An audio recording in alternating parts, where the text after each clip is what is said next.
Income certificate apply చేస్తాను.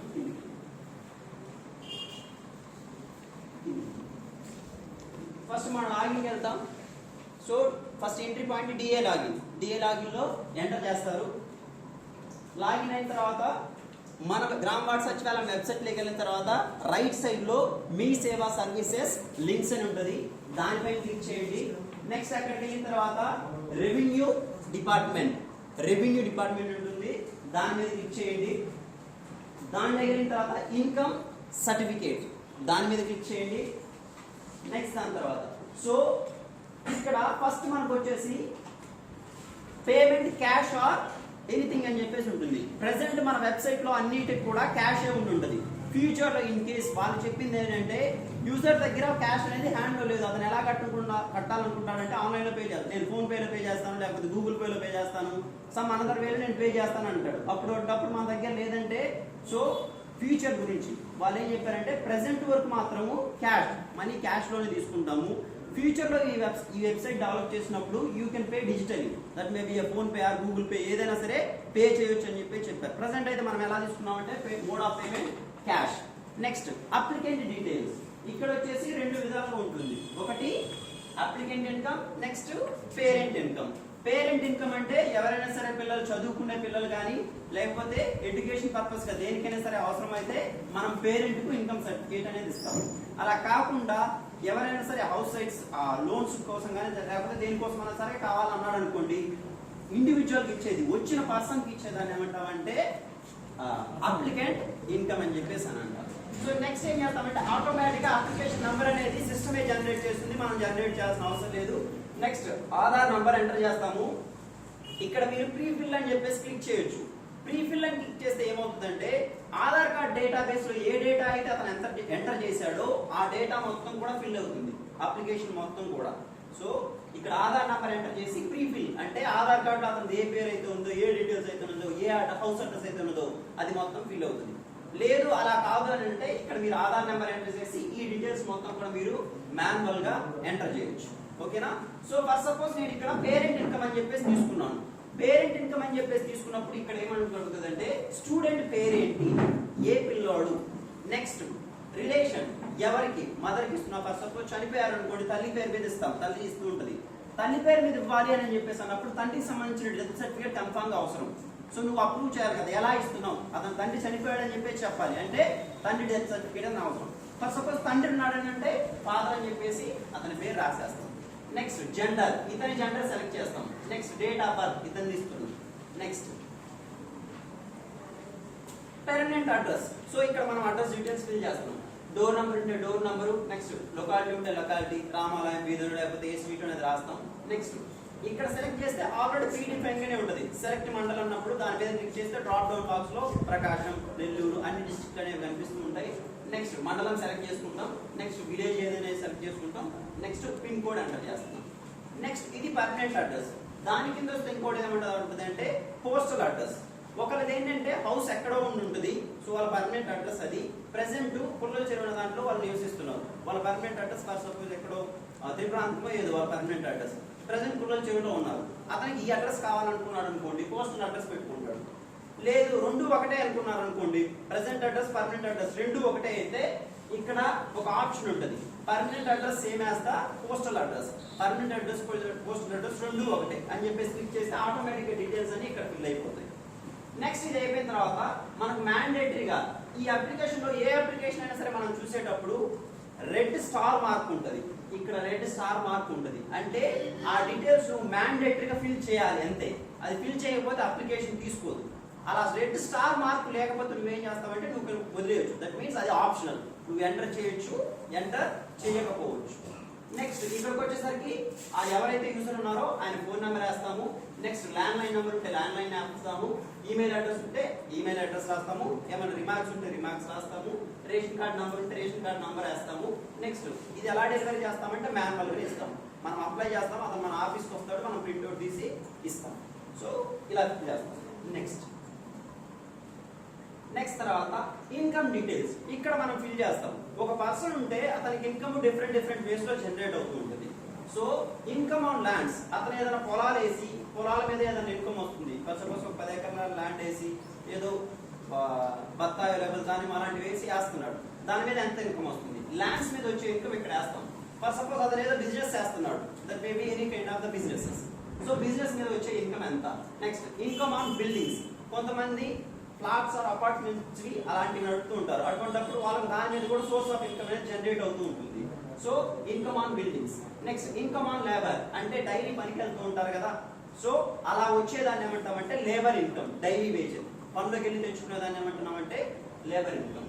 Next salary of both wife and husband. If wife and husband employees అయినారు అనుకోండి, ఏదైనా government sector లో కానీ లేకపోతే ఎక్కడైనా సరే పని చేస్తున్నారు, పని చేస్తున్నప్పుడు తల్లిదండ్రుల ఇద్దరిది, పిల్లాడికి ఇస్తున్నామంటే ఏంటిది, తల్లి తండ్రి ఇద్దరిది కల్పిస్తున్నట్టు. సో వాళ్ళిద్దరి ఇన్కమ్ మనం తీసుకుంటాం. నెక్స్ట్ అదర్ సోర్సెస్, ఇవి కాకుండా వేటి మీద ఇన్కమ్ వస్తుందా, ఇవన్నీ మనం ఎంటర్ చేసినప్పుడు ఆటోమేటిక్ గా ఇవే కౌంట్ అయ్యి టోటల్ ఇక్కడ వస్తుంది. మనం ఏం కౌంట్ చేయాల్సిన అవసరం లేదు. ఇక్కడ వేసింది, ఇక్కడ వేసింది, ఇక్కడ వేసింది, ఇక్కడ వేసింది, మొత్తం కూడా అంతా కౌంట్ అయ్యి మనకి ఇక్కడ వస్తుంది. సో అలా డేటా ఫిల్ చేస్తాం. Next documents. ఈ అప్లోడెడ్ డాక్యుమెంట్స్ దగ్గరకు వచ్చేసరికి అప్లికేషన్ ఫామ్ మ్యాండేటరీ.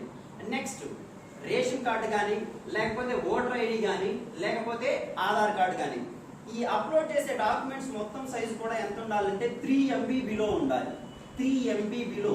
మనం ఏం చేస్తామంటే Epson స్కానర్ లో PDF ని స్కాన్ చేస్తున్నప్పుడు దాని సైజు ఒక్కొక్క దానికి 1 MB పైన వస్తుంది.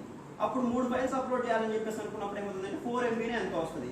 మనం దీంట్లో ఎంటర్ చేసినప్పుడు అది తీసుకున్నా సరే అప్లికేషన్ సబ్మిషన్ చేసేటప్పుడు file size is greater than the 3 MB అని చెప్పేసి చూపిస్తుంది. సో ఫైల్ సైజెస్ నువ్వు అప్లోడ్ చేసే ఎన్ని ఫైల్ అయినా కానీ అన్ని ఫైల్ సైజ్ మొత్తం కూడా ఎంత ఉండాలంటే 3 MB లోపే ఉండాలి. సో ఇది అప్లికేషన్ ఫామ్. మనం ప్రతి ఒక్కరు యూజర్ దగ్గరికి వచ్చినప్పుడు అప్లికేషన్ ఫామ్ తీసుకుంటున్నాం, కంపల్సరీ రేషన్ కార్డు తీసుకుంటాం, కంపల్సరీ ఆధార్ కార్డు తీసుకుంటాం, కంపల్సరీ ఓటర్ ఐడి ఉంటే ఓటర్ ఐడి తీసుకుంటున్నాం. సో ఇవి అప్లోడ్ చేస్తాం. ఫస్ట్ సపోజ్ అదే ఇన్కమ్ సర్టిఫికేట్ నేను ఒక ఎంప్లాయీకి ఇచ్చాను, ఒక ఎంప్లాయీకి ఇస్తున్నాను. అప్లికెంట్ అంటే ఆ ఎంప్లాయీకి నేను సర్టిఫికేట్ జనరేట్ చేయాలనుకున్నాను. ఆయన జాబ్ చేస్తున్నాడు. జాబ్ చేస్తున్నప్పుడు మనం ఏం అప్లోడ్ చేయాలంటే పే స్లిప్స్. ఫస్ట్ సపోజ్ అతను ఏదో IT రిటర్న్స్ కడుతున్నాడు, అంటే ట్యాక్స్ పే చేస్తున్నాడు, అటువంటిప్పుడు ట్యాక్స్ కడుతున్నట్టుండే స్లిప్స్ ఇక్కడ మనం అప్లోడ్ చేస్తాం. ఓకేనా సార్? సో ఇవన్నీ అప్లోడ్ చేసిన తర్వాత షో పేమెంట్ ఎలా కట్టాలి అని అంటే ఎంత చూపిస్తుంది అంటే మన ప్రతి ఒక్క అప్లికేషన్ కు 15 రూపీస్ చూపిస్తుంది. Next so complete the payment. మనం ఎప్పుడైతే ఎంటర్ చేస్తున్నామో మన బ్రౌజర్ లో నుంచి ఇంకొక బ్రౌజర్ లోకి వెళ్తుంది, అంటే పేమెంట్ కన్ఫర్మేషన్ కోసం. ఇది ఎన్ని నిమిషాలు ఉంటుంది అని అంటే 120 సెకండ్స్ మాత్రమే ఉంటుంది కన్ఫర్మ్ పేమెంట్. ఇక్కడ పాయింట్ చెప్తారు చూడండి, ఇక్కడ డిస్ప్లే అయ్యేది 120 సెకండ్స్ మాత్రమే ఉంటుంది. 120 సెకండ్స్ లో నువ్వు కన్ఫర్మేషన్ చేయాలి, చేస్తే నీ పేమెంట్ అనేది సక్సెస్ఫుల్ గా తీసుకుంటుంది. సో కన్ఫర్మ్ పేమెంట్ కంప్లీట్ అయిన తర్వాత ఓకే, ట్రాన్సాక్షన్ సక్సెస్ఫుల్ అయితే ఓకే అని చెప్పేసి వస్తుంది. నెక్స్ట్ సో ఇలా ఒక రిసిప్ట్ అనేది వస్తుంది. సో ఇంతటితో ఏం చేసాం, మనం అప్లికేషన్ అనేది అప్లై చేసాం. అప్లై చేసిన తర్వాత అప్లికెంట్ ఏం కోరుకుంటారు, రిసిప్ట్ అడుగుతాడు కదా. సో రిసిప్ట్ కి ఎక్కడికి వెళ్ళాలంటే ఇక్కడే ప్రింట్అవుట్ ఇవ్వచ్చు. ఎలాగంటే మీ సేవా సర్వీసెస్ లోకి వెళ్ళి ట్రాన్సాక్షన్స్ లోకి వెళ్ళి మనం డేట్లు డ్యూరేషన్ ఫర్ సపోజ్ ఇవాళ నుంచి 10వ తారీఖు నుంచి 5వ తారీఖు వరకు లేకపోతే 5 నుంచి 10 డేట్ కొట్టామనుకోండి, మనం అప్లై చేసిన అప్లికేషన్ కూడా వస్తుంది. నెక్స్ట్ ఇంకొకటి ఎలా అంటే రిసిప్ట్ ఇచ్చేది మన హోమ్ పేజ్ లోకి వెళ్తాం. గ్రామ వార్డ్ సచివాలయం హోమ్ పేజ్ లోకి వెళ్తాం. రైట్ సైడ్ లో సర్వీస్ రిక్వెస్ట్ రిజిస్టర్డ్ అనేది ఉంటుంది. మేము ఈ క్వశ్చన్ కూడా అడిగాం అనమాట. అక్కడ యాక్చువల్ గా అది అప్డేట్ అవ్వలేదు, కొన్ని డేస్ ముందు అది అప్డేట్ అవ్వలేదు, అది పనిచేయట్లేదు. మనం ఏ సర్వీస్ చేసినా సరే అది అప్డేట్ అవ్వట్లేదు. సో ఏంటి సార్ ప్రాబ్లం అని అంటే అది టెక్నికల్ ఇష్యూ అండి, దాన్ని రిజాల్వ్ చేసాము. ఇప్పుడు మనం ఎన్ని ఎంటర్ చేసినా సరే ఆ సర్వీస్ రిక్వెస్ట్ కౌంట్ అనేది ఇంక్రీజ్ అవుతుంది అన్నారు. మీరు అబ్జర్వ్ చేయొచ్చు, మనం హౌస్ సైట్స్ అప్లికేషన్ సెంటర్ చేసేటప్పుడు ఆ కౌంట్ ఇంక్రీజ్ అవుతూ వెళ్తుంది, అంటే వెబ్సైట్ ఇప్పుడు వర్క్ అవుతుంది. సో సర్వీస్ రిక్వెస్ట్ రిజిస్టర్స్ అనే దాని మీద క్లిక్ చేస్తే నెక్స్ట్ ఇంక్రీజ్. సో అక్కడ మనం ఏదైతే అప్లై చేసామో ఇన్కమ్ సర్టిఫికేట్ ఏదైతే అప్లై చేసామో అతని డీటెయిల్స్ కనిపిస్తాయి. ప్రింట్ రిసిప్ట్ అని చెప్పేసి అంటే ఈ రిసిప్ట్ మనం అతనికి ఇవ్వడం అనేది జరుగుతుంది. సో ఇది మనం అప్లికేషన్ ఎంట్రీ అనేది అయిపోయింది. అయిపోయిన తర్వాత నెక్స్ట్ ప్రాసెస్ ఏమవుతుంది అంటే విఆర్ఓ సార్ గారు లాగిన్ లోకి అప్లికేషన్ వెళ్తారు. అప్లికేషన్ వెళ్ళిన తర్వాత విఆర్ఓ సార్ ఏం చేస్తారంటే సర్వీస్ రిక్వెస్ట్ ఏవైతే వచ్చాయో సార్ వాళ్ళకు విఆర్ఓ లాగిన్ లో పైన కనిపిస్తూ ఉంటుంది అనమాట. సర్వీస్ రిక్వెస్ట్ రిజిస్టర్ ఏవైతే వచ్చాయో అవి చూపిస్తుంది. విఆర్ఓ అప్రూవల్స్ అని చెప్పేసి ఉంటుంది. దాని మీద క్లిక్ చేసినామంటే ఇంటిగ్రేటెడ్ సర్టిఫికేట్స్ అని చెప్పేసి రైట్ సైడ్ లో కనిపిస్తూ ఉంటుంది. ఇన్కమ్ సర్టిఫికేట్ అని చెప్పేసి రైట్ సైడ్ లో కనిపిస్తుంది. దాని మీద క్లిక్ చేస్తే మనం ఎంటర్ చేసిన అప్లికేషన్ మొత్తం కనిపిస్తుంది. కనిపించింగ్ చేసిన తర్వాత మనం అప్లోడ్ చేసిన అప్లికేషన్ ఫాము, మనం అప్లోడ్ చేసిన Aadhaar number, next voter ID కానీ లేకపోతే రేషన్ కార్డ్ నంబర్ కానీ ఇవన్నీ కనిపిస్తుంటాయి. కనిపించిన తర్వాత అక్కడ ఒక చెక్ లిస్ట్ అనేది కనిపిస్తుంటుంది.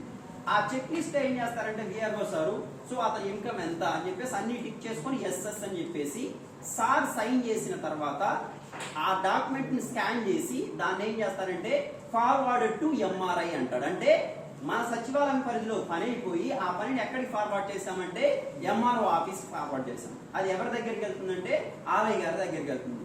ఆర్ఐ గారు కూడా సేమ్ ఏం చేస్తారంటే చెక్ లిస్ట్ ఇస్తారు. చెక్ లిస్ట్ తీసి దాన్ని అప్లోడ్ చేయాలి. ఆర్ఐ గారి తర్వాత ఓఏ గారు సేమ్ ప్రాసెస్. నెక్స్ట్ డిటి గారు తర్వాత ఎంఆర్ఓ గారు అప్లోడ్ చేసిన తర్వాత ఆ అప్లికేషన్ అనేది ప్రింట్ చేస్తుంది. ఇక్కడ వాళ్ళు అడిగిన ఒక సింపుల్ క్వశ్చన్ ఏంటంటే అప్పుడు అక్కడికి వెళ్ళినప్పుడు అడిగారు, ఇలా డౌట్ అడిగారు, సార్ యాక్చువల్గా మన గ్రామ వార్డు సచివాలయం వెబ్సైట్లలో అప్లై చేస్తే 2 months కూడా రావట్లేదు, మీ సేవలో అప్లై చేస్తే కరెక్ట్గా 2 days లో వస్తుంది, ఆ 1 day లో వస్తుంది అని చెప్పేసి. అంటే అక్కడ ఏమవుతుందంటే మీ సేవ అనే దాంట్లో చెక్ లిస్ట్ మొత్తం ఒకే దానిపైన వస్తుంది. విఆర్ఓ గారిది, ఎంఆర్ఓ గారిది, ఆర్ఐ గారిది అందరిది ఒకే అప్లికేషన్ ఫామ్ పైన వస్తుంది. అందరు సైన్ చేసి వెంటనే ఇచ్చేస్తారు. కానీ ఇక్కడ ఏమవుతుందంటే అప్లికేషన్ ఒక్కొక్కరు లాగిన్కి వెళ్ళి అందరు అప్రూవల్స్ ఇవ్వాల్సి వస్తుంది అన్నమాట. సో దానివల్ల ఏమవుతుందంటే కొంచెం టైం అనేది పడుతుంది. సో ఇది ఓవరాల్ గా ఇన్కమ్ సర్టిఫికేట్ గురించి. ఏమైనా డౌట్స్ ఉన్నాయా సార్? ఎంట్రీ పాయింట్ లో జస్ట్ మనం ఎంటర్ చేసాం సార్, మనం పిఆర్ఓ సార్ కానీ మనం కానీ ఎవరైనా సరే ఏమంటే ఎంట్రీ పాయింట్ ఉన్నారు. ప్రజలైన వాళ్ళు వచ్చి ఏం చేస్తారంటే అడుగుతారు. సేమ్ ఇలానే ఎలా అయితే అడిగారో అలానే అడిగారు. వాళ్ళు అడిగిన అన్నింటిని కూడా నేను గుర్తుపెట్టుకొని సమాధానం చెప్పడానికి ట్రై చేస్తున్నాను. సో వచ్చినప్పుడు ఏమవుతుందంటే ఫ్రంట్ ఆఫీస్ లో ఉన్నప్పుడు అతను వస్తాడు, అప్లికెంట్ వస్తాడు, నేను అప్లై చేసి 2 నెలలు అయింది, నాది ఎందుకు కాలేదు, ఏడా ఆగిందని అంటాడు. మన ఆఫీస్లో పరిధిలో ఉండేటువంటి విఆర్ఓ గారు, డిఏ గారు చేయాల్సిన పని అయిపోయింది. కానీ ఎక్కడ ఆగింది అనేది విషయం మనకు తెలియదు. సో దాని గురించి ఏం చేస్తున్నారంటే టెక్నికల్ టీం వాళ్ళు ఒక డాష్ బోర్డ్ను డెవలప్ చేస్తున్నారంట, డాష్ బోర్డ్. సో అప్లికెంట్ అనే అతను వచ్చి అతని అప్లికేషన్ నంబర్ మనకి చెప్తే మనం ఆ డాష్ బోర్డ్లో ఎంటర్ చేస్తే పలానా ఎంఆర్ఓ గారి దగ్గర ఉంది, పలానా ఆర్ఐ గారి దగ్గర ఉంది, పలాని ఓఏ దగ్గర మీ అప్లికేషన్ ఉంది అనే ప్రొవిజన్ అనేది డెవలప్ చేస్తున్నారంట. ప్రెసెంట్ అయితే మీ అప్లికేషన్ ఎక్కడ ఆగింది అనేది మాత్రం చెప్పలేదు. Is it clear sir? So status అనేది ఇప్పుడు మనం చెప్పలేము సార్. మనం విఆర్ఓ గారు అప్లోడ్ చేశారు, డిఎల్ లాగా కొట్టేశారు, అది ఎక్కడ ఆగింది అనేది మీకు మనకి ఇప్పుడు క్లారిటీగా చెప్పలేము. ఎంఆర్ఓ ఆర్ఐ గారి దగ్గర ఆగిందా, ఓఏ గారి దగ్గర ఆగిందా, లేకపోతే డిటి గారి దగ్గర ఆగిందా, లేకపోతే ఎంఆర్ఓ గారి దగ్గర ఆగిందా, ఎవరి దగ్గర ఆ అప్లికేషన్ అనేది ఉంది అనేది మీరు you can't able to say to the people కదా, మనం చెప్పలేకపోతున్నాం. సో అది ఇన్కమ్ సర్టిఫికేట్ గురించి సార్. 30 days లో మనం డెలివరీ అనేది జరగాలి. స్టూడెంట్స్ కలిగేసి ఎఫ్లైన్ అప్లికేషన్ అంటే ఏంటంటే, సో ఫస్ట్ ఆఫ్ ఆల్ దీనికి ముందు ఒక అతను ఉన్నాడు, ఒక 2 ఎకరాల పొలం వేసుకుంటున్నాడు. అతని పక్క అతను ఇంకొక అతను ఉన్నాడు, అతను ఒక 2 ఎకరాలు వేసుకున్నాడు. ఇటు పక్క అతను ఇంకొక అతను ఉన్నాడు, ఇంకొక 2 ఎకరాలు వేసుకున్నాడు. ఇది అతని పొలము, అటు పక్క 2 ఎకరాలు, ఇటు పక్క 2 ఎకరాలు వేసుకున్నాడు, ఇతని 2 ఎకరాలు. అయితే ఏమైందంటే ఇతని పొలానికి సంబంధించిన హద్దులు పోయాయి. వాళ్ళు దున్నుకుంటూ ఏమైందంటే మొత్తం కలిసిపోయింది. సో అటుపక్క హద్దులు పోయినాయి, ఇటుపక్క హద్దులు పోయినాయి, అటు సైడ్ హద్దులు పోయినాయి, ఇటు సైడ్ హద్దులు పోయినాయి. ఈ అప్లికెంట్ ఏం కావాలన్నాడంటే గవర్నమెంట్ ఇలా అడిగాడు, నా పొలానికి సంబంధించిన హద్దులు నాకు కావాలి, నాకు కొలిసి పెట్టి ఇవ్వు అని చెప్పేసి అడిగాడు. సో పొలానికి సంబంధించిన హద్దులను డిసైడ్ చేసేదాన్ని ఏమంటారంటే ఎఫ్లైన్ అప్లికేషన్ అంటారు. ఎఫ్లైన్ అప్లికేషన్, పొలానికి సంబంధించిన హద్దులను కొలిచి ఇచ్చేదాన్ని ఎఫ్లైన్ అప్లికేషన్ అని చెప్పేసి అని అంటారు. ఫస్ట్ ఆఫ్ ఆల్ దీనికి ప్రొసీజర్ ఏమవుతుందని అంటే ఎలా జరుగుతుంది దీంట్లో, ఫస్ట్ డిఏ లాగిన్ లో మీ సేవ దాంట్లో డేటా అనేది ఎంటర్ చేస్తారు. సో ఆ డేటా ఎవరికి ఫార్వర్డ్ అవుతుందంటే ఎంఆర్ఓ గారికి ఫార్వర్డ్ అవుతుంది. ఎంఆర్ఓ గారు ఏం చేస్తారని అంటే ఆ పరిధిలో ఉండే ఎవరైతే సర్వేయర్ ఉన్నారో వాళ్లకు వెళ్ళి మెజర్మెంట్ తీసుకొని రామని అంటారు. కొలిచి లెక్కలు ఏవేవి అతని హద్దులు ఎక్కడ ఉన్నాయి ఇవన్నీ కొలుచుకొని తీసుకుంటామంటారు. అలా వచ్చిన అప్లికేషన్ ఏం చేస్తారంట అంటే ఆర్డీఓ గారికి పంపిస్తారంట. సో ఆర్డీఓ దగ్గర ఏం చేస్తారంటే డిప్యూటెడ్ సర్వేయర్ అని ఉంటారు. డిప్యూటెడ్ సర్వేయర్ వాళ్ళు దీన్ని కన్ఫర్మేషన్ చేసి మళ్ళీ అప్రూవ్ చేసి ఎంఆర్ఓ గారి ఆఫీస్కి వస్తే ఎంఆర్ఓ గారి ఆఫీస్లో అప్రూవ్ ఇచ్చిన తర్వాత నెక్స్ట్ ఆన్లైన్లో మనము దానికి సంబంధించిన మ్యాప్ ఉంటుందంట. సో ఇది అని చెప్పేసి మ్యాప్ ఇది హద్దులు అని చెప్పేసి అలా మనం ప్రింట్అవుట్ ఇవ్వడానికి జరుగుతుంది. దీంట్లో ఫస్ట్ పాయింట్ ఇది వర్క్ ఫ్లో, అంటే ఎక్కడి నుంచి ఎక్కడికి వెళ్తుంది ఒక అప్లికేషన్. ఫస్ట్ ఎంట్రీ ఏంటి, నెక్స్ట్ స్టెప్ ఎక్కడికి వెళ్తుంది, ఆ తర్వాత ఎవరు రిజాల్వ్ చేస్తున్నారు, ఎలా వస్తుంది. నెక్స్ట్ ఇలా నువ్వు చెయ్యాలి అని చెప్పేసి అంటే ఒక పొలానికి ఫస్ట్ నువ్వు హద్దులు కొలవాలి అంటే ఫస్ట్ ఆఫ్ ఆల్ ఆ ల్యాండ్ కంపల్సరీగా ఆన్లైన్ అయి ఉండాలి. ఇది పాయింట్ నెంబర్ 1. కొంతమంది అసలు ఆ ల్యాండ్ ఆన్లైన్ లో అయ్యి ఉండదు, నా దాన్ని హద్దులు కొలవమంటారు. అటువంటిప్పుడు you are unable to find out అనమాట. సో అయితే అతనిది ఆన్లైన్ అయిందా లేదా మనం తెలుసుకోవాలి అంటే దానికి ఏం చెప్పారంటే మీ భూమి అనే పోర్టల్లో, మీ భూమి అనే వెబ్సైట్ పోర్టల్లోకి వెళ్ళిన తర్వాత అక్కడ మనకు 1B లేకపోతే ఏదో సరే నంబర్ ఎంటర్ చేసినాం. ఇది చూడటం అనేది మనము డిఫరెంట్ వేస్ లో ఉండొచ్చు. మనం ఖాతా నంబర్ అయినా ఎంటర్ చేయొచ్చు, లేకపోతే సర్వే నంబర్ అయినా ఎంటర్ చేయొచ్చు, లేకపోతే ఆధార్ నంబర్ అయినా ఎంటర్ చేయొచ్చు. అతను ల్యాండ్ డీటెయిల్స్ వస్తాయి. ఎందుకని అంటే ప్రతి ఒక్కరి పొలానికి సంబంధించిన ఆధార్ నంబర్ అనేది వాళ్ళ పొలానికి లింక్ చేయడం జరిగింది. సో నెక్స్ట్ కంపల్సరీ వాళ్ళ పొలం ఉన్నప్పుడు వాళ్ళ దగ్గర ఖాతా నంబర్ ఉంటుంది, కంపల్సరీగా సర్వే నంబర్ అనేది ఉంటుంది. సో ఆ మీ భూమి అనే సైట్ లో అతని ఆన్లైన్ ఎక్కిందా లేదా అని చెప్పేసి మనం ఎలా కన్ఫర్మేషన్ చేస్తామంటే మనం ఆ అప్లికేషన్ ఫర్ సపోజ్ 1B కోసం ఎంటర్ చేశాం. ఎంటర్ చేసినప్పుడు డీటెయిల్స్ అన్ని కూడా అతని పేరు, అతని తండ్రి పేరు, అది మొత్తం కూడా వైట్ కలర్ లో కనిపిస్తే, వైట్ కలర్ లో అంతా కూడా వైట్ కలర్ లో కనిపిస్తే అది ఆన్లైన్ ఎక్కినట్టు. అలా కాకుండా ఆ అప్లికేషన్ రెడ్ కలర్ లో కనిపిస్తే దాని మీద ఏంటంటే డిజిటల్ గా సైన్ అవ్వలేదు, అంటే ఎంఆర్ఓ ఆఫీస్ లో డిజిటల్ గా ఎంఆర్ఓ గారు డిజిటల్ గా సైన్ చేయలేదు అని దాని మీద. వాళ్ళు ఎంఆర్ఓ ఆఫీస్ లో సైన్ చేసుకుంటే ఆ తర్వాత మాత్రమే మనం హద్దులను కొలవగలం. అర్థమైందా సార్? సో ఎఫ్ఐన్ అనేది ఏంటంటే ఒక పొలానికి సంబంధించిన హద్దులను కొలవడానికి అనేది వాడతాము. దేనికి హద్దులను కొలుస్తామని అంటే అది కంపల్సరిగా ఆన్లైన్ అయి ఉండాలి. ఆన్లైన్ అయితే మాత్రమే నువ్వు హద్దులను కొలవగలవు. అది ఉందా లేదా మనం చెక్ చేసుకోవడానికి మన దగ్గర ఉన్న సోర్స్ ఏంటంటే మీ భూమి సోర్స్. దాంట్లో మనం 1 వీక్ కానీ దేనికైనా సరే ఎంటర్ చేసినప్పుడు అది వైట్ కలర్ లో కనిపిస్తే అది ఏమంటామంటే ఆన్లైన్ అయ్యిందని. అది రెడ్ కలర్ లో ఏంటంటే డిజిటల్ గా సైన్ అవ్వలేదు అని చెప్పేసి దాని. సో దానికి ఎలా చేస్తాము అనేది చూడండి. ఫస్ట్ ఆఫ్ ఆల్ సో ఇది రెవెన్యూ డిపార్ట్మెంట్ కి సంబంధించింది. ఫస్ట్ మనం డిఏ లాగిన్ లోకి వెళ్తాం. డిఏ లాగిన్ లోకి వెళ్ళిన తర్వాత రైట్ సైడ్ లో మీ సేవా సర్వీసెస్ లింక్స్ ఉంటుంది, దాని మీద క్లిక్ చేస్తాం. దాని మీద క్లిక్ చేసిన తర్వాత రెవెన్యూ సర్వీసెస్ ఉంటుంది. నెక్స్ట్ దాంట్లోకి వెళ్ళిన తర్వాత ఎఫ్లైన్ అప్లికేషన్ న్యూ, ఎఫ్లైన్ అప్లికేషన్ న్యూ అనేది ఉంటుంది. దాని మీద క్లిక్ చేస్తాం. దాని మీద క్లిక్ చేసినామంటే ఇలా అప్లికేషన్ ఓపెన్ అవుతుంది. సేమ్ ఇక్కడ కూడా మోడ్ ఆఫ్ పేమెంట్ ఏంటంటే క్యాష్ తోనే పే చేస్తాం. ప్రెసెంట్ గా అయితే మనకు ఏవి కూడా ఆన్లైన్ యాప్స్ లో మనం పే చేయడానికి లేదు, అతనికి క్యాష్ రూపంలో తీసుకోవాలి. Next fill the applicant details. ఇక్కడ ఎవరిదైతే పొలము ఆన్లైన్ లో అయ్యిందో అతను మాత్రమే హద్దులోకి పెట్టుకోవాలి. Clear sir? ఎవరిదైతే పొలం ఫస్ట్ సపోజ్ నా పేరు మీద 2 ఎకరాలు ఉంది, నేనే నా పొలాన్ని నిరూపించుకోవడానికి పెట్టుకోవాలి. మా నాన్న వచ్చి పెడతాను, నేను వచ్చి పెడతానంటే అదైతే జరగదన్నారు. మాకు చెప్పిన ఇన్ఫర్మేషన్ మాత్రం నేను చెప్తున్నాను. ఓకేనా? సో కంపల్సరీ ఎవరైతే అప్లికెంట్ ఉన్నాడో, ఎవరి పేరు మీద అయితే ఉందో ఆయనే అప్లికేషన్ పెట్టుకుంటాడు. సో ఇక్కడ ఆటోమేటిక్ గా నంబర్ అనేది జనరేట్ అవుతుంది. ఇక్కడ ఆధార్ నంబర్ ఎంటర్ చేస్తాము. ఆధార్ నంబర్ ఎంటర్ చేసిన తర్వాత ప్రీ ఫిల్ అని టైప్ చేస్తాం. ప్రీ ఫిల్ అని టైప్ చేస్తే అతని డీటెయిల్స్ మొత్తం కూడా ఆటోమేటిక్ గా ఫిల్ అవుతాయి. ఫిల్ అయిన తర్వాత ఇక్కడ అప్లికెంట్ నేమ్ కొడతాం, వాళ్ళ ఫాదర్ నేమ్ అంటే వాళ్ళ ఫాదర్ నేమ్ కొడతాం. నెక్స్ట్ అతని డేట్ ఆఫ్ బర్త్ ఉంటే డేట్ ఆఫ్ బర్త్ ఎంటర్ చేస్తాం. నెక్స్ట్ పెర్మనెంట్ అడ్రస్ సేమ్ అతనికి హౌస్ నంబరు. నెక్స్ట్ లొకాలిటీ ఏదైనా స్ట్రీట్ పేరు ఉంటే స్ట్రీట్ పేరు, డిస్ట్రిక్ట్ అది స్క్రోల్ డౌన్ బాక్స్ ఆటోమేటిక్ గా మనకు కనిపిస్తూ ఉంటుంది. మండలం సెలెక్ట్ చేస్తున్నాం, పిన్ కోడ్ సెలెక్ట్ చేస్తున్నాం. Next postal address.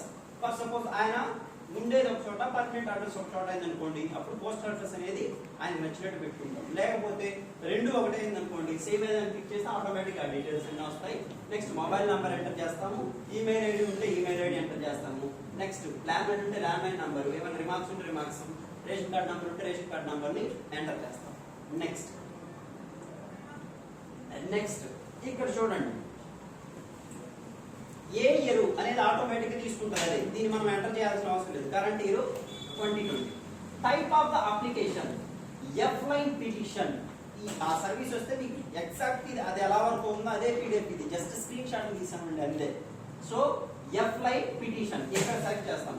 Type of the services ఎఫ్లైన్ petition. Next district select చేస్తాం. నెక్స్ట్ మండలం సెలెక్ట్ చేస్తాం. నెక్స్ట్ విలేజ్ సెలెక్ట్ చేస్తాం. ఇక్కడ ఖాతా నంబర్ ఎంటర్ చేస్తాం. ఫర్ సపోజ్ ఒక అతనికి ఉంటుంది, ఫర్ సపోజ్ నా ల్యాండ్ ఉంటే 3 acres ల్యాండ్ ఉంది, దానికి ఒక ఖాతా నంబర్ ఉంటుంది. ప్రతి ఒక్క ఇండివిజువల్ పాస్బుక్ సపరేట్ ఖాతా నంబర్ అనేది ఉంటుంది. నా నంబరు 210 ఏదో నంబర్ ఎంటర్ చేస్తాను. ఇక్కడ 210 అనే నెంబర్ ఎంటర్ చేసినప్పుడు ఏమవుతుందంటే దాని కింద ఒక పాపప్ వస్తుంది. ఏం పాపప్ వస్తుందంటే ఆ 210 అనే ఖాతా నంబర్ కింద ఎన్ని సర్వే నంబర్లు ఉన్నాయి. ఫర్ సపోజ్ 210 అనే సర్వే, నాకు 210 అనేది నా ఖాతా నంబరు, 314 అనే సర్వే నంబర్ ఒకటి ఉంది, 410 అనే సర్వే నంబర్ ఉంది, 67 అనే సర్వే నంబర్ ఒకటి ఉంది, 68 అనే సర్వే నంబర్ ఉంది. 4 సర్వే నంబర్లు ఉన్నాయి. 310 అనే సర్వే నంబర్ మీద 40 సెంట్లు ఉంది, 68 అనే సర్వే నంబర్ మీద ఎకరా 30 సెంట్లు ఉంది, 67 అనే సర్వే నంబర్ మీద ఎకరా 14 సెంట్లు ఉంది. అంటే నా ఖాతా నంబర్ కింద ఉండే ప్రతి ఒక్క సర్వే నంబర్ నాకు కనిపిస్తుంది. నేను సెలెక్ట్ చేసుకుంటాను. ఇప్పుడు నా దాన్ని కొలవమంటున్నాడు అతను. నాదేమైందంటే 68 అనే సర్వే నంబరు అక్కడ ఎక్కడో ఉంది. నెక్స్ట్ 314 అనే నంబరు ఇంకొక చోట ఎక్కడే ఉంది. ఈ ల్యాండ్ నేను కొలిపించాలనుకున్నాను. ఇటు పక్కది కాకుండా ఈ మధ్యలోది నాది. దీన్ని కొలిపించాలనుకుంటున్నాను. దీని సర్వే నంబర్ ఎంత అంటే 69. అప్పుడు నేను ఏ సర్వే నంబర్ ఎంటర్ చేసుకుంటాను అంటే 69 అనే సర్వే నంబర్ ఎంటర్ చేస్తాను. నేను కొలిపించుకోవాల్సింది ఇది, నాకు హద్దులు తెలియాల్సింది ఇది. ఏ సర్వే నంబర్ నువ్వు హద్దులు డిసైడ్ చేయించుకోవాలనుకుంటున్నావో ఆ సర్వే నంబర్ ఎంటర్ చేయించుకుంటాం. ఎంటర్ చేయించుకున్న తర్వాత సబ్ డివిజన్స్ అనేది ఉంటుంది. అంటే 213/1, 213/3, 213/4, 213 1A, 213B అని చెప్పేసి సబ్ డివిజన్స్ కూడా ఉంటుంది. దాంట్లో ఏదైనా సబ్ డివిజన్ ఉంటే అది కూడా చూపిస్తుంది. నెక్స్ట్ ఆ సర్వే నంబర్ మీద ఎంత ల్యాండ్ ఉంది, ఆ సర్వే నెంబర్ మీద, ఒక సర్వే నెంబర్ మీద 5 ఎకరాలు ఉండొచ్చు, ఒక సర్వే నెంబర్ మీద 6 ఎకరాలు ఉండొచ్చు, ఒక సర్వే నెంబర్ మీద 10 ఎకరాలు ఉండొచ్చు, ఒకటే నెంబర్ మీద. కానీ అతనికి సంబంధించింది రాదు ఇక్కడ. ఆ సర్వే నెంబర్ మీద మొత్తం ఎన్ని ఎకరాలు ఉంది, దట్ ఈస్ నథింగ్ బట్ ఒక 10 ఎకరాలు ఉంది అనుకోండి. ఆ సర్వే నెంబర్ మీద ఆ 10 ఎకరాలు మొత్తం వస్తుంది. 20 ఎకరాలు ఉంటే 20 ఎకరాలు మొత్తం కూడా వస్తుంది. అయితే ఎక్స్టెండెడ్ ఇన్ ఎకర్స్, నీ ల్యాండ్ ఎంత అంటే, నీ ల్యాండ్ ఉంటుంది కదా 40 సెంట్లను, లేకపోతే 2 ఎకరాల 30 సెంట్లను, లేకపోతే 10 ఎకరాల 10 సెంట్లను అని చెప్పేసి ఉంటుంది. ఇక్కడ వేసే నంబరు ఎప్పుడైనా సరే దీనికంటే తక్కువ ఉండాలి.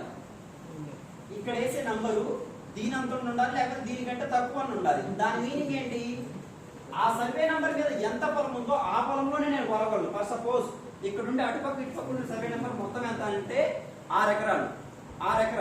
నాది ఇక్కడ ఎంత అంటే ఈ సర్వే నెంబర్లో 2 ఎకరాలు. అంటే ఏంటి, నేను వేసే నంబర్ 2 ఎకరాలే ఉండాలి. నేను 8 ఎకరాలు అంటే వేస్తే దాని మీనింగ్ ఏంటి, ఇక్కడ యాక్చువల్గా 6 ఎకరాలు ఉంటే 8 ఎకరాలు ఎక్కడి నుంచి వస్తుంది, రాదు. సో అలా సర్వే నెంబర్ అనేది విత్ ఇన్ దానిలోనే ఉంటుంది. సో అలా ఎంటర్ చేస్తాం. ఎంటర్ చేసిన తర్వాత అతను ఏమనుకుంటున్నాడు అంటే ఇంకొక దాన్ని కూడా కొలవాలనుకుంటున్నాడు. అక్కడ ఎక్కడ 314 ఉంది, అది కూడా కొలిపించాలనుకుంటున్నాడు. అటువంటిప్పుడు ఏం చేస్తామంటే యాడ్ అని చెప్పుకుంటాం. యాడ్ అంటే ఇంకొక సర్వే నెంబర్ కూడా కొలవాలి. అతను ఏం చేస్తున్నాడంటే నా పొలాలు ఏదైతే ఉన్నాయో మొత్తం నేను కొలిపించుకోవాలని చెప్పేసి అనుకున్నాడు. అటువంటిప్పుడు యాడ్ అని కొడితే ఇంకొక సర్వే నెంబర్ కూడా యాడ్ చేసుకోవచ్చు. అర్థమవుతుందా సార్? నెక్స్ట్ దాని తర్వాత సో కేటగిరీ టైప్ ఆర్డినరీ. ఎవరికి అప్లై చేస్తున్నాము, ఎవరికి చెప్తున్నాము అంటే తహసీల్దార్ గారికి చెప్తున్నాం. సో ఇలా ఎంటర్ చేసిన తర్వాత నెక్స్ట్ ఇప్పుడు నేను ఇది కొలవాలి.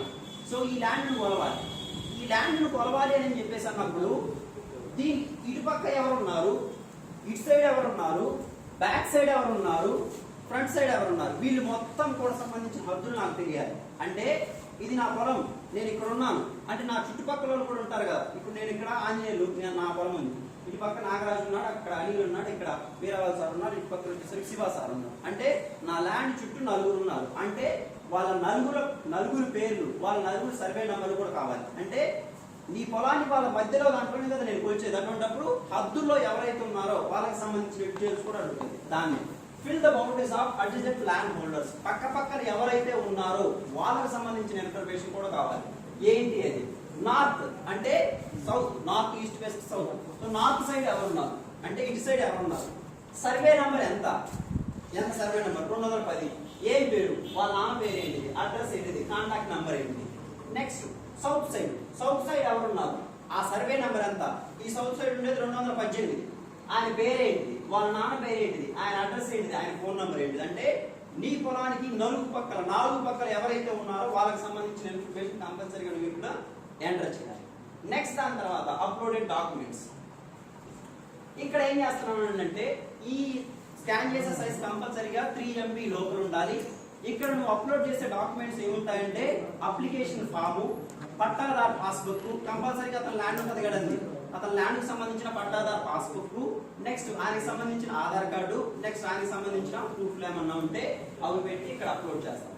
ఇక్కడ ఆ అప్లోడ్ చేసే అప్లికేషన్ సైజ్ మొత్తం కూడా ఎంత ఉండాలని అంటే 3 MB బిలో 3 MB లోపే ఉండాలి. Next show payment. ఇక్కడ ఎంత తీసుకుంటుందంటే మనం ఒక పొలానికి దేనికైనా సరే హద్దులు కొలవాలంటే 500 రూపాయలు తీసుకుంటుంది. యూజర్ ఛార్జెస్ కింద 15 రూపాయలు తీసుకుంటుంది. ఫర్ సపోజ్ ఇంకొక సర్వే నంబర్ ఎక్కువ పెట్టుకున్నాం అనుకోండి, ఒక సర్వే నంబర్ కొలవడానికి మనం తీసుకునే ఫీజు ఎంత అంటే 500. ఫర్ సపోజ్ 2 అయితే సో డబుల్. సో అలా చేసుకుంటారు. సో 500 ప్లస్ 15 రూపాయలు యూజర్ ఛార్జెస్, 515 రూపాయలు. ఇది కన్ఫర్మ్ పేమెంట్ కొడతాం. Confirm payment. సో 120 సెకండ్స్ లోపు పేమెంట్ అనేది కన్ఫర్మ్ చేయాలి. నెక్స్ట్ ఓకే కొడతాము. సో ట్రాన్సాక్షన్ సక్సెస్ఫుల్ అవుతుంది. ఇలా వస్తుంది. ఇలా వచ్చిన తర్వాత దాని ప్రింట్అవుట్ ఇవ్వాలి కదా మనం అతనికి. సో అతనికి ప్రింట్అవుట్ ఇస్తేనే కరస్పాండింగ్ యాక్షన్ అనేది జరుగుతుంది. Next so service request register అనే దానికి వెళ్దాం. అక్కడ క్లిక్ చేస్తే మనం ఏదైతే అప్లైన్ అప్లికేషన్ ఇచ్చామో దాని మీద క్లిక్ చేస్తే ఇలా వస్తుంది. సో ఇది మొత్తం కూడా ఎన్ని రోజుల్లో కంప్లీట్ అవ్వాలి అంటే యాజ్ పర్ గవర్నమెంట్ నామ్స్ ప్రకారం 30 డేస్ 30 రోజుల్లో అయిపోవడం జరుగుతుంది. సో ఇది కంప్లీట్ గా అప్లైన్ అప్లికేషన్. మనం అప్లై చేసిన తర్వాత ఆ అప్లికేషన్ ఎక్కడ ఉంటుంది? ఎంఆర్ఓ గారి దగ్గర ఉంటుంది. ఎంఆర్ఓ గారు ఏం చేస్తారంటే కరెస్పాండింగ్ ఎవరైతే సర్వేయర్స్ ఉంటారో వాళ్ళకి ఇన్ఫర్మేషన్ చెప్పి వాళ్ళ దగ్గర నుంచి మెజర్మెంట్ తీసుకొని ఆ ఇన్ఫర్మేషన్ ఆర్టీఓ ఆఫీస్ లో డిప్యూటీ సర్వేయర్ దగ్గరికి పంపిస్తే ఆయన అప్లోడ్ ఇస్తే ఆ తర్వాత ఆయనకు సో నీ దానికి కొంచెం ఇవయ్యా నీ హద్దులు అని చెప్పేసి ఒక మ్యాప్ ఇవ్వడం అనేది జరుగుతుంది. సో ఇది కంప్లీట్ గా ఎఫ్లైన్ అప్లికేషన్. సో ఓవరాల్ ఏంటంటే ఎఫ్లైన్ అంటే ఒక పొలానికి సంబంధించిన హద్దులు కొలవడానికి. సో ఈ హద్దులు కొలవడానికి ఏం చేస్తున్నారంటే ఫస్ట్ ఆఫ్ ఆల్ అతను అప్లికెంట్ అనే అతను అప్లికేషన్ తెచ్చుకుంటాడు. తెచ్చుకున్నప్పుడు అప్లికేషన్ మనం ఎంటర్ చేస్తున్నాం అంటే ఫస్ట్ ఆఫ్ ఆల్ అతని పట్టాదారు పాస్ పుస్తకం ఉండాలి. నెక్స్ట్ మెజర్మెంట్స్ మెజర్ చేస్తున్నాం అంటే 4 దిక్కులు ఎవరైతే ఉన్నారో వాళ్ళకి సంబంధించిన ఇన్ఫర్మేషన్, వాళ్ళ సర్వే నెంబర్ కూడా మన దగ్గర ఉండాలి. సో అతను ఎన్ని సర్వే నెంబర్లు అయినా సరే మెజర్మెంట్ అనేది చేయించుకోవచ్చు. ప్రతి ఒక్కదానికి కొంత అమౌంట్ మనీ అనేది ఉంది. సో ఇది ఓవరాల్ ప్రాసెస్. దీంట్లో ఏమైనా డౌట్స్ ఉన్నా సార్? స్పందన గ్రీవెన్సెస్ రిజిస్టర్స్ అంటే ఈ స్పందన దానికి వచ్చేసరికి ఫస్ట్ ఆఫ్ ఆల్ ఏంటంటే ఒక అప్లికెంట్ అనే అతను ఉన్నాడు. అతను ఏ విధంగా సరే బై హ్యాండ్ మీద ఒక పేపర్ మీద రాసి వచ్చాడు, నా పేరు పుల్లారావు, నాకు గత 10 సంవత్సరాల నుంచి పింఛన్ రాలేదు, సో నాకు పింఛన్కి అప్లై చేయండి అని చెప్పేసి అర్జీ రాసుకొచ్చాడు. అంటే అతను అర్జీ రాసుకొచ్చినా సరే దాన్ని మనం స్పందనలో ఎంటర్ చేస్తాం. అతను ఫస్ట్ ఆఫ్ ఆల్ సమస్య దీంతో వచ్చాడు. వచ్చినప్పుడు ఎంట్రీ పాయింట్, దానికి సొల్యూషన్ అనేది నెక్స్ట్ ఏ స్టెప్ వస్తుందనే తర్వాత ఫస్ట్ ఆఫ్ ఆల్ స్పందనలో రిజిస్టర్ చేస్తాం. దాని మీద యాక్షన్ అనేది ఎవరు తీసుకుంటారు, ఎలా తీసుకున్నారు అని చెప్పేసి నెక్స్ట్ స్టెప్. అలా ఎవరైనా పెట్టుకోవడానికి ఏదైనా సరే సమస్య మీద నాకు రేషన్ కార్డు కావాలని లేకపోతే ఏదైనా సరే అవసరం అని చెప్పేసి ఎగ్జాంపుల్ ప్రతి సోమవారం మన కలెక్టర్ ఆఫీస్లో స్పందన జరుగుతూ ఉంటుంది.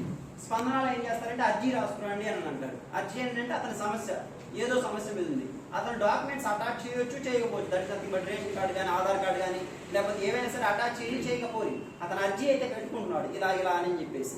కానీ ఇక్కడ ఇంకొక విషయం ఏంటంటే వాళ్ళు చెప్పేటప్పుడు ఇలా చెప్పారు కానీ సార్ మన స్పందనలో ఎంటర్ చేయాలంటే కంపల్సరీగా అతను ఆధార్ నెంబర్ అడుగుతుంది. ఆధార్ నెంబర్ లేకపోతే మనం డేటా అనేది ఫిల్ చేయలేము. సో స్పందనలో ఏం చేస్తామంటే అతను ఏ ప్రాబ్లం మీదనైనా రానివ్వండి, that may be any kind of the problem, మనం రిజిస్ట్రేషన్ చేసే పాసిబిలిటీ ఉంటే ఏం చేస్తామంటే స్పందనలో రిజిస్టర్ చేస్తాం. ఫర్ సపోజ్ ఎగ్జాంపుల్ తీసుకున్నాం, ఒక అతను పెన్షన్ కోసం వచ్చాడు. పెన్షన్ కోసం వచ్చినప్పుడు ఏం చేశారంటే అతను ఏ ప్రూఫ్ తీసుకోకుండా అయ్యా నాకు 60 సంవత్సరాల వయసు దాటినది, ఇదిగో నా ఆధార్ కార్డు జిరాక్స్, సో ఇలా నాకు పెన్షన్కి అప్లై చేయండి అని అంటారు. సో ఏం చేస్తామంటే స్పందనలోకి వెళ్ళి అప్లై చేస్తాం. GSWS లాగిన్ లో అప్లై చేసేది వేరు, స్పందనలో అప్లై చేసేది. ఇక్కడ పెన్షన్ కు 2 విధాలుగా నంబర్స్ వస్తాయి. GSWS లాగిన్ లో అప్లై చేస్తే ఏమవుతుందంటే NN వస్తుంది, స్పందనలో అప్లై చేస్తే PN వస్తుంది. అతని సమస్య ఎక్కడికి ఎంటర్ చేస్తాం, స్పందనలో ఎంటర్ చేస్తాం. ఎంటర్ చేసినప్పుడు దీనికి కరస్పాండింగ్ యాక్షన్ తీసుకునే అధికారి ఎవరు అవుతారంటే సచివాలయం గారిలో PS గారు అవుతారు. PS గారికి ఎక్కడ వస్తుందంటే స్పందన లాగిన్ వస్తుంది. మన VRO గారికి స్పందన లాగిన్ ఎట్లా ఉందో అలానే PS గారికి స్పందన లాగిన్ వస్తుంది. అక్కడికి వెళ్ళిన తర్వాత వాళ్ళు ఏం చేస్తారంటే దాన్ని రిట్రెస్ చేస్తారు.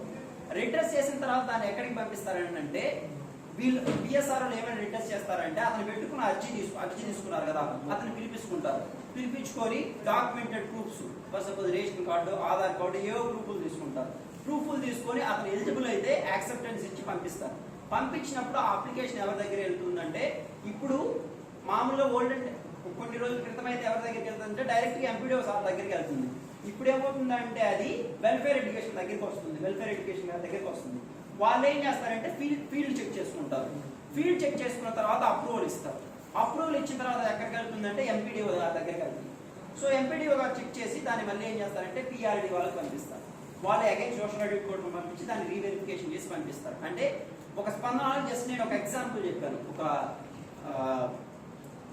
పెన్షన్ అనే దానికి ఎగ్జాంపుల్ చెప్పాను. అలా మీరు ఏ అప్లికేషన్ అయినా రిజిస్టర్ చేయండి, స్పందనలో రిజిస్టర్ చేయొచ్చు. ఫర్ సపోజ్ కొన్నిటిని మనం రిజిస్టర్ చేయలేము సార్. ఏంటి అంటే ఫర్ సపోజ్ ఒక అతను ఉన్నాడు, అతన్ని ఫారెస్ట్ ల్యాండ్ అటవీ అంటే నేను ఫీల్డ్ లో ఈ ప్రాబ్లం ఫేస్ చేశాను కాబట్టి చెప్తున్నాను. ఫారెస్ట్ ల్యాండ్ అయితే అతనికి డబ్బులు పడట్లేదు, రైతు భరోసా డబ్బులు పడట్లేదు, నాకు స్పందనలో అర్జీ ఇవ్వండి అని అంటాడు. స్పందనలో అర్జీ ఇవ్వాలంటే అది రెవెన్యూ లాగ్స్ లో కానీ ఏదైనా సరే ఇది ప్రాబ్లం అని చెప్పేసి నువ్వు తెలిస్తే దాని రెక్టిఫికేషన్ కోసం ఇది అని చెప్పేసి పంపించావు, అసలు టైప్ చేయడానికి వస్తుంది. అసలు అక్కడ ఆప్షన్ ఎంట్రీ పాయింటే లేదు, నువ్వు ఎంటర్ చేయడానికే లేదు. అంటే ఏంటి, దేర్ ఇస్ నో వే. అలాంటప్పుడు ఏం చేస్తారంటే కన్సర్న్ డిపార్ట్మెంట్స్ ఉంటారు, ఆర్డబ్ల్యూఎస్ డిపార్ట్మెంట్ అని చెప్పేసి అలా ఒక డిపార్ట్మెంట్ ఉంటుంది. ఆ డిపార్ట్మెంట్ వాళ్ళు మాత్రమే ఇది చేస్తారు. సో కొన్నిటికైతే మనము అప్లికేషన్ ఎంట్రీ అనేది చేయలేము, కొన్నిటికైతే not possible like this forest lands.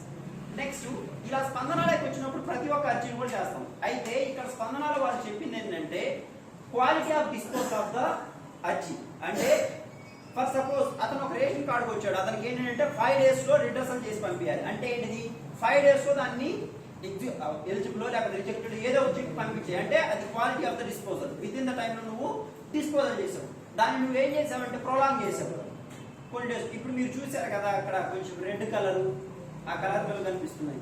అక్కడ మీరు అబ్జర్వ్ చేస్తే పర్సెంటేజెస్ కూడా ఉంటాయి.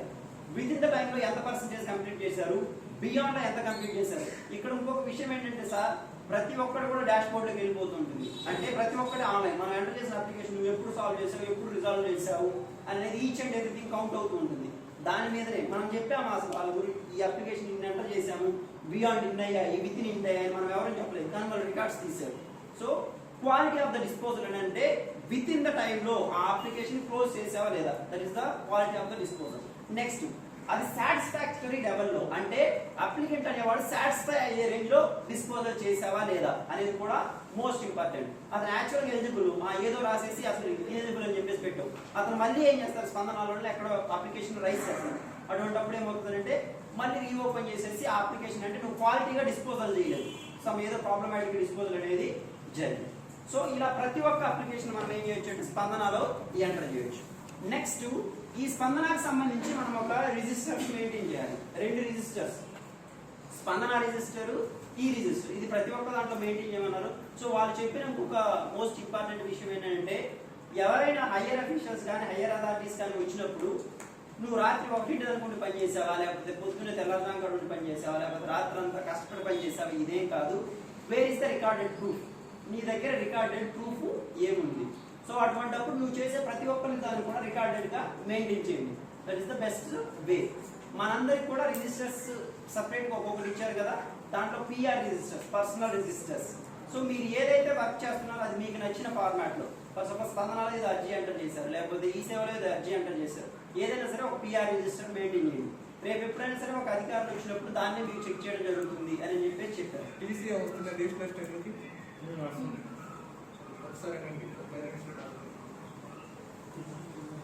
ఓకే. సో దీంట్లోకి వచ్చిన తర్వాత సో స్పందన రిజిస్టర్లోకి వచ్చేసరికి ఇది ఫార్మాట్, పిటిషన్ సంఖ్య మనం ఎంటర్ చేస్తాం కదా, అప్లికేషన్ ఎంటర్ చేస్తాం కదా, ఎంటర్ చేసినప్పుడు టిఆర్ఏ అని ఉంటుంది, ఆ నంబర్ ఏంటి. నెక్స్ట్ దాని తర్వాత ఏ రోజు అప్లికేషన్ ఎంటర్ చేసాము, దట్ ఇస్ నథింగ్ బట్ 1వ తారీఖు. ఇవాళ నేను అప్లికేషన్ ఎంటర్ చేశాను, అయితే 6/6/86/2020.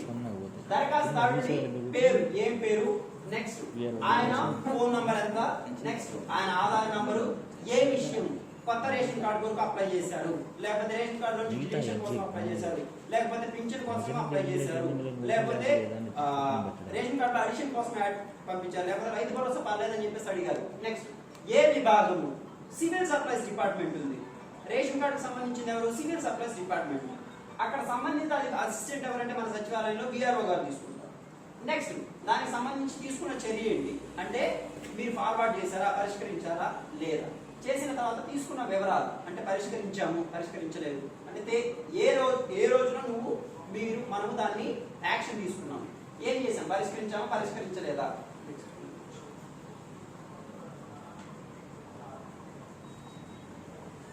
నెక్స్ట్ ఫర్ సపోజ్ ఆ పిటిషన్ మనం సచివాలయం పరిధిలో పరిష్కరించలేకపోయాం, మన రేంజ్ లో పరిష్కరించలేకపోయాం, అయితే ఎవరికి పంపించారు? నెక్స్ట్ సచివాలయం ఎంప్లాయీలో ఎవరైనా సరే పరిష్కరిస్తే వాళ్ళ సైన్ ఎవరు? ఫర్ సపోజ్ మనం రేషన్ కార్డుకి అప్లై చేసాం, మీరు సర్వే యాక్సెప్టెడ్ రిజెక్టెడ్ చేశారు, దానికి సంబంధించి సో సార్ క్లియర్ చేశారు. ఫర్ సపోజ్ అమ్మఒడి పథకానికి సంబంధించి ఒకటి వచ్చింది, దాన్ని పరిష్కరించడానికి తగిన చర్యలు వెల్ఫేర్ ఆఫీసర్ తీసుకున్నారు, ఆయన క్లియర్ చేస్తే సైన్ పెడతారు, లేకపోతే పైకి పంపించారు అనుకోండి సైన్ పెడతారు. సో నెక్స్ట్ ఏమైనా రిమార్క్స్ ఉంటే రిమార్క్స్ రాస్తారు. సో ఇది స్పందన రిజిస్టర్. మనం ఏదైనా సరే అప్లికేషన్ ఎంటర్ చేసినప్పుడు కంపల్సరీగా ఇలా ఒక రికార్డ్ అనేది ఉండాలి. సో నెక్స్ట్ ఈ సేవా రిజిస్టర్ మనం ప్రతి ఒక్కటి ఇస్తున్నాం. ఏంటివి? ఇన్కమ్ సర్టిఫికేట్, క్యాస్ట్ సర్టిఫికేట్, లేకపోతే మీ సేవా సర్టిఫికేట్, ఏవో ఒక సర్టిఫికేట్ అనేది ఇస్తున్నప్పుడు ఫస్ట్ నంబర్, అందుకున్న తేదీ 8వ తారీఖు 6వ నెల 2020, ఏ అప్లికెంట్ నేమ్, నెక్స్ట్ వాళ్ళ phone number, next Aadhaar number, ఏ సేవ నిమిత్తం R1B కోసం వచ్చారు, R1B. నెక్స్ట్ దీంట్లో బెటర్ ఉండే ఆప్షన్ ఏంటంటే మనము హై సెక్యూరిటీ పేపర్స్ వాడుతున్నాం, ఇక్కడ బ్రాకెట్ లో ఆ నంబర్ కూడా వేసుకోండి బెటర్, ఎందుకంటే ఎవరికి ఏమి ఇచ్చారు అనేది కూడా మనకు క్లారిటీగా ఉంటుంది. నంబర్ GWSA 115 or 1190 చెప్పేసి R1B జారీ చేసిన తేదీ ఆ రోజే ఇచ్చేస్తాం కాబట్టి ఆ రోజు జారీనే వేసుకుంటాం. దరఖాస్తుదారుడు సంతకం, అతను సైన్ తీసుకుంటాం. నెక్స్ట్ మొత్తం యాజ్ పర్ గవర్నమెంట్ ప్రకారం మనం తీసుకున్నాం ఎంత అంటే 50 రూపీస్ తీసుకున్నాం. ఫర్ సపోజ్ ఎఫ్ఐఆర్ అప్లికేషన్ కోసం ఇచ్చాం, ఎంత తీసుకున్నాం? 500 తీసుకున్నాం. సో అలా ఎంత అమౌంట్ కలెక్ట్ చేసాం అనేది రికార్డెడ్ ప్రూఫ్ గా విత్ అప్లికెంట్ సిగ్నేచర్, అంటే అతని సంతకం పెడితే సంతకం, లేకపోతే ఏలు ముద్ర వేస్తే వేలు ముద్ర. సో ఇదేంటంటే మనం రికార్డెడ్ గా ప్రూఫ్ మెయింటైన్ చేస్తున్నాం. So that is the about your మీ సేవ ఈ సేవ రిజిస్టర్. సో ఇది స్పందన రిజిస్టర్స్ అండ్ మీ సేవ registers and F line and income certificates. దీంట్లో ఏమన్నా డౌట్స్?